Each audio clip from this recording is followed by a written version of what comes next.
Hello friends, आज मैं आप लोगों के साथ डोनट की रेसिपी शेयर करने जा रही हूँ। इतना टेस्टी डोनट जिसे खाने के बाद आप बाहर का डोनट खाना तो भूल ही जाएंगे और आप घर पर बार बार बनाना चाहेंगे। वीडियो पसंद आए तो इसे लाइक और शेयर करिएगा और मेरे चैनल को ज़रूर सब्सक्राइब कर लीजिएगा। तो चलिए डोनट बनाना शुरू करते हैं।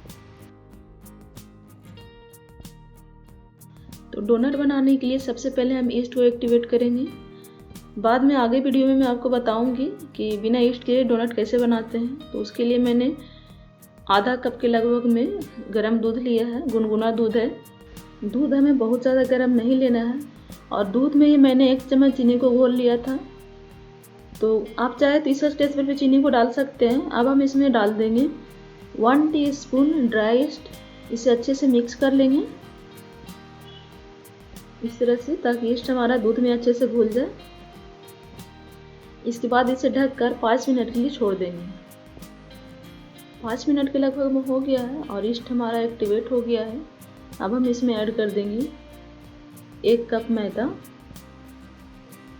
2 चम्मच मिल्क पाउडर, 2 चम्मच पिसी हुई चीनी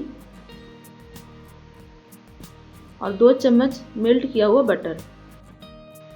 अब हम इन सभी इंग्रेडिएंट को अच्छे से मिक्स कर लेंगे और इसके बाद हम सॉफ्ट सा आटा लगाकर तैयार कर लेंगे। यदि आप ईस्ट नहीं यूज करना चाहते हैं तो 1 teaspoon baking powder and half teaspoon baking soda को आटे में मिक्स कर लें।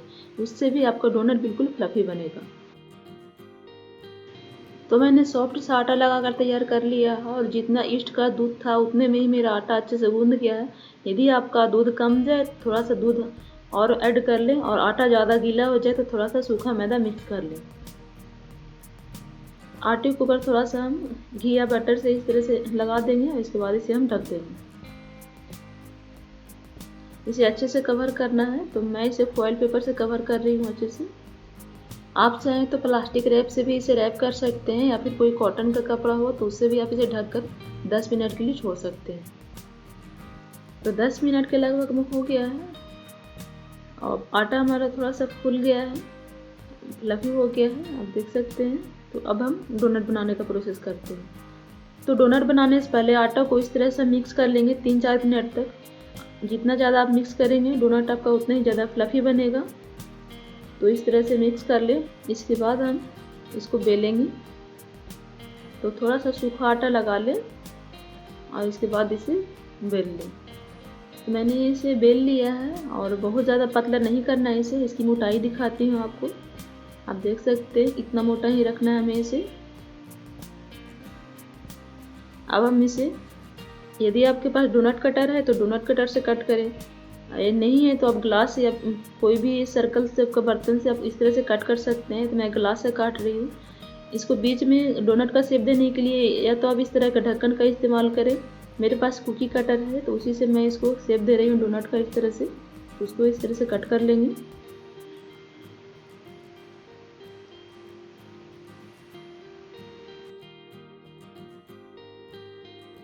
अब हम एक्स्ट्रा आटे को इस तरह से निकाल लेंगे साइड से।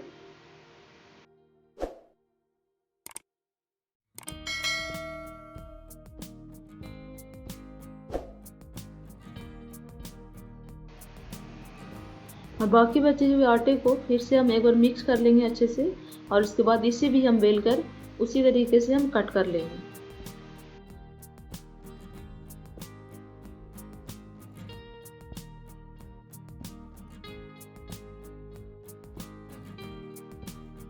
मैंने सारे डोनट को बनाकर तैयार कर लिया है और डोनट को फ्राई करने के लिए मैंने पहले से ही तेल गर्म होने के लिए रख दिया था। तो एक एक करके हम डोनट को फ्राई कर लेंगे। डोनट को तलने के लिए हमें तेल बहुत ज़्यादा हीट नहीं चाहिए, मीडियम हीट तेल पर हम इसे फ्राई करेंगे। और जब डोनट ऊपर आने लग जाएगा तो इसे हल्का हल्का सा प्रेस कर देंगे इस तरह से। तो डोनट हमारा अच्छे से खिल जाएगा और फ्लफी हो जाएगा। और डोनट का जब कलर चेंज हो जाए, जब अच्छे से कुक हो जाए, इसके बाद हम इसे बाहर निकाल लेंगे और बाकी सारे डोनट को हम सेम तरीके से फ्राई कर लेंगे। तो आप देख सकते हैं डोनट हमारा कितने अच्छे से फूल गया है, बहुत अच्छा फ्लफी हो गया है। इसे निकाल लेंगे हम।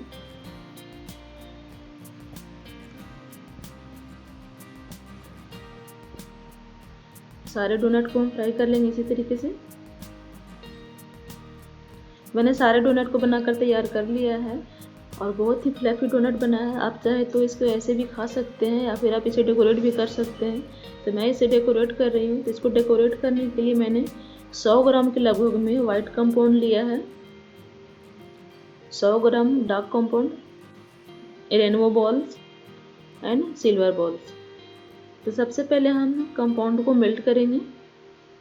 तो उसके लिए मैंने पानी बॉयल किया है, इसके ऊपर हम कंपाउंड को रख देंगे और इसे हम चलाते रहेंगे। तो थोड़ी देर में कंपाउंड हमारा अच्छे से मेल्ट हो जाएगा। आप देख सकते हैं कंपाउंड हमारा मेल्ट होना शुरू हो गया है। तो कंपाउंड हमारा अच्छे से मेल्ट हो गया है।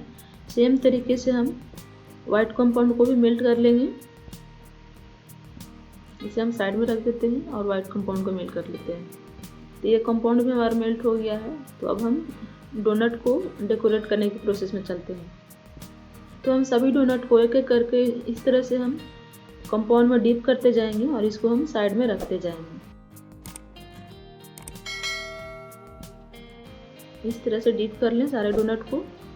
वाइट कंपाउंड में भी हम इसी तरीके से डीप करेंगे। सारे डोनट को डीप करने के बाद हम ब्लैक कंपाउंड के ऊपर वाइट कंपाउंड से इस तरह से डिजाइन बना देंगे और वाइट के ऊपर ब्लैक से डिजाइन बना देंगे। आप देख सकते हैं डोनट हमारा कितना सुंदर दिख रहा है। और बाकियों पे बॉल से इस तरह से हम स्प्रिंकल कर देंगे। आप इसे चाहे तो कोकोनट पाउडर में भी डिप कर सकते हैं या फिर तगार में भी डिप कर सकते हैं, उससे भी बहुत ज़्यादा सुंदर दिखते हैं ये। तो मैंने सारे डोनट को डेकोरेट कर लिया है। अब हम इसे 10 मिनट के लिए फ्रिज में रख देंगे। 10 मिनट के बाद कंपाउंड हमारा सूख जाएगा, डोनट हमारा अच्छे से सेट हो जाएगा। तो 10 मिनट के बाद मैं इसे फ्रिज से निकाल रही हूँ। आप देख सकते हैं डोनट हमारा कितना सुंदर दिख रहा है और खाने में बहुत ही ज़्यादा स्वादिष्ट है। आप इसे ज़रूर ट्राई करिएगा और इसे बनाने के बाद आप मुझे कमेंट में ज़रूर बताइएगा कि आपका डोनट कैसा बना था। और यदि आपको मेरी ये डोनट की रेसिपी पसंद आई हो तो इसे लाइक करें, ज़्यादा से ज़्यादा शेयर करें और इसी तरह की और भी इंटरेस्टिंग वीडियो को देखने के लिए मेरे चैनल को सब्सक्राइब करना बिल्कुल ना भूलें। Thanks for watching. एक बार फिर मिलते हैं एक नई रेसिपी के साथ एक नई वीडियो में।